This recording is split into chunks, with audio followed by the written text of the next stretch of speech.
Hello শিক্ষার্থী বন্ধুরা, টিডি লার্নিং সেন্টার থেকে তোমাদের সকলকে স্বাগতম জানাচ্ছি। আজকে তোমাদেরকে মজার কিছু বিষয় শেখাবো যেটা কারেকশনে আসে। সেই বিষয়গুলো খুব ছোটোখাটো অত্যন্ত তুচ্ছ ভুল থাকে, হ্যাঁ, সেগুলো ঠিক করে লিখতে হয়। তো দেখো, প্রথম যে নিয়মটা শেখাচ্ছি আজকে 1 নম্বর, কোনো বাক্যে যদি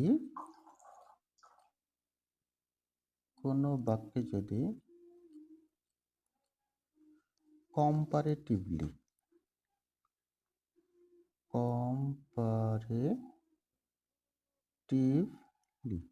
এই কম্পারেটিভলি কথাটা যদি কখনো উল্লেখ করা থাকে, তাহলে তোমরা কারেকশন করার সময় এই কম্পারেটিভলি কথাটাকে শুধু বাদ দিয়ে দিবে।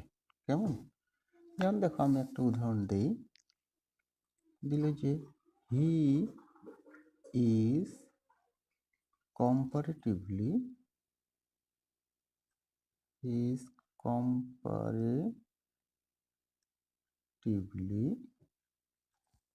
বেটার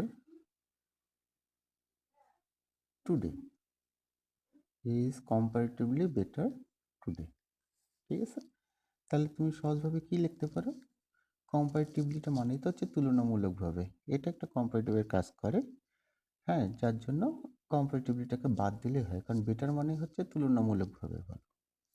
তাহলে আমরা সহজে লিখতে পারি হি ইজ বেটার টুডে। ঠিক আছে?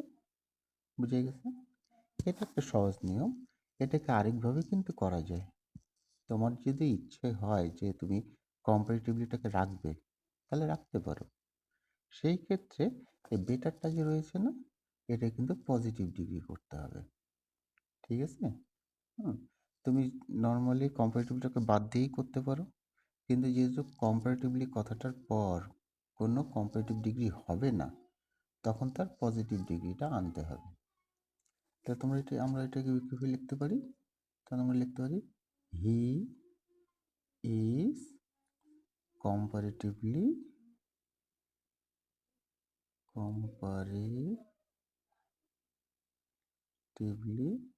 এখন বেটারের দুটো পজিটিভ ডিগ্রি হয়, একটা হচ্ছে গুড, একটা হচ্ছে well.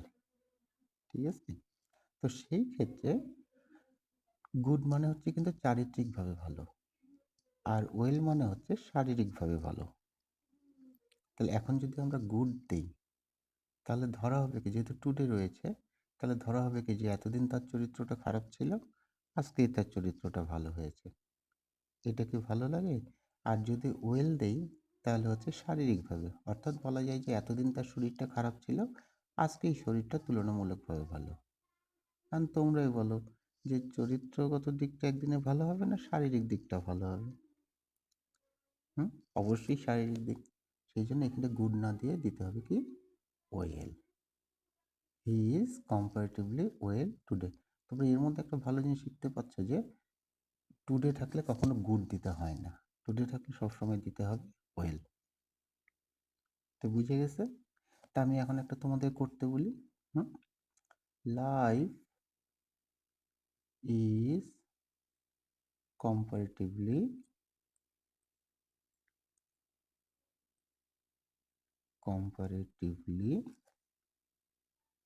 safer in the village. ওকে? এখন যদি তোমরা করো, কি লিখবে? তাহলে প্রথমটা হবে, যদি সহজ নিয়মে করো, তাহলে হবে life is safer in the village. আবার যদি তুমি চাও যে না কম্পারেটিভলিটাকে রাখবো, রাখতেও পারো। তখন তোমরা এটা কি লিখবে? Life is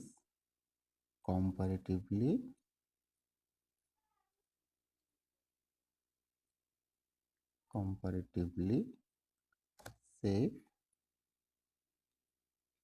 in the village. বিষয়টা বুঝে গেছে? তোমরা কম্পারেটিভলিটাকে বাদ দিয়েও করতে পারো, আবার যদি কম্পারেটিভলি থাকে তাহলে সেই ক্ষেত্রে অবশ্যই দেখবে যে সেটা যেন পজিটিভ ডিগ্রি হয়। হুম, এবার আমরা আরেকটি নিয়ম শিখাই। হুম, নিয়মটি হচ্ছে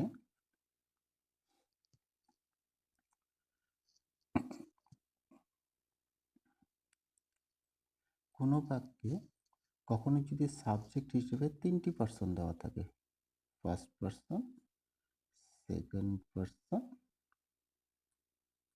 এবং থার্ড পার্সন, 3টি পার্সন যদি একসাথে দেওয়া থাকে সেই ক্ষেত্রে সবসময় মনে রাখবা কাজটি যদি ভালো হয়, হ্যাঁ,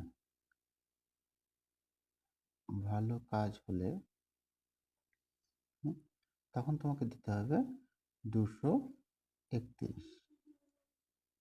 ঠিক আছে, অর্থাৎ সেকেন্ড পার্সন প্রথমে, তারপর থার্ড পার্সন, তারপর first person.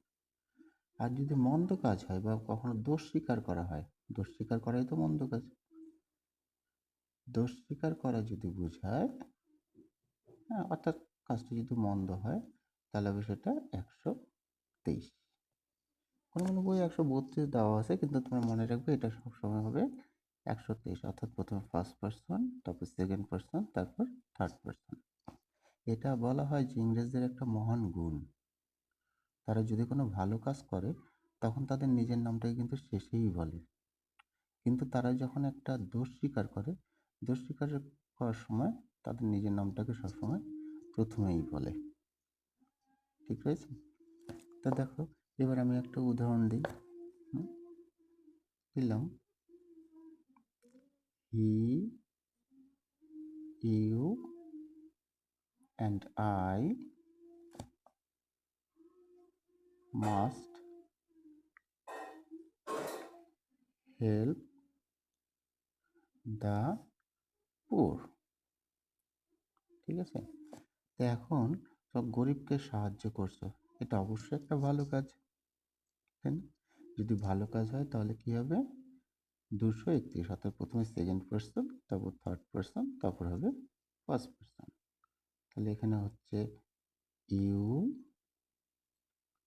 He and I must help the poor. বুঝে গেছে ব্যাপারটা? হুম, এখন এই ক্ষেত্রে দেখা গেল যে এই 3টি পার্সন দেয়নি, 2টি পার্সন দিয়েছে। মনে করে দিল he and you must help the poor. এবার তো 3টি পার্সন নেই, এবার 2টি আছে, একটা থার্ড পার্সন, একটা সেকেন্ড পার্সন। কিন্তু এই ক্ষেত্রেও তোমরা দেখবে যে কাজটা কি ভালো না খারাপ।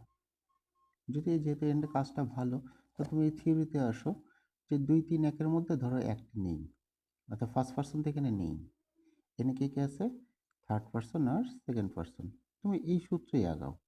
দেখো প্রথমে কি আছে, সেকেন্ড পার্সন, তারপর আছে থার্ড পার্সন, অর্থাৎ তাহলে হবে কি correct answer, you and he must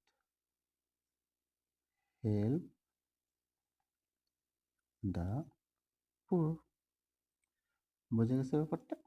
তোমাকে এই থিওরিটা মনে রাখতে হবে, এর মধ্যে কে আগে থাকলো কে বাদ থাকলো সেই অনুযায়ী তোমাকে বিবেচনা করে দিতে হবে। তখন যদি দোষ স্বীকার করা বোঝে, যেমন দিল যে he, you and I are guilty.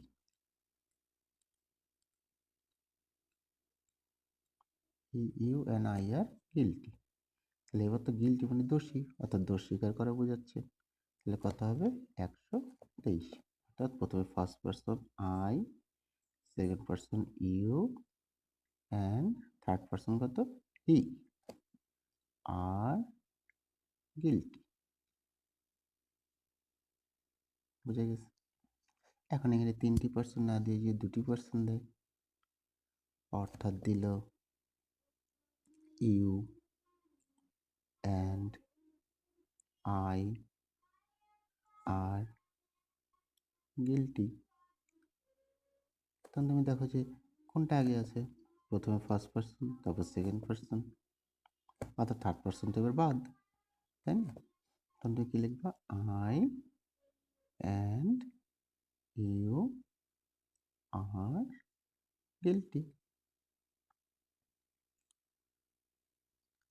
তো বুঝতে পেরেছি আজকের নিয়ম দুটো। এগুলো কিন্তু খুব গুরুত্বপূর্ণ বিষয়, এবং প্রশ্ন করার সময় দেখা যায় খুব তুচ্ছ ভুল থাকে, তো অনেক ঠিক মতো নজরেই পড়ে না। তাই তোমরা এগুলো ভালো মতন পড়বে ভালো করে, হ্যাঁ? এই নিয়মগুলো অবশ্যই ভালো করে দেখবে। আর পারলে আমার চ্যানেলটি সাবস্ক্রাইব করে দিও। ধন্যবাদ সবাইকে।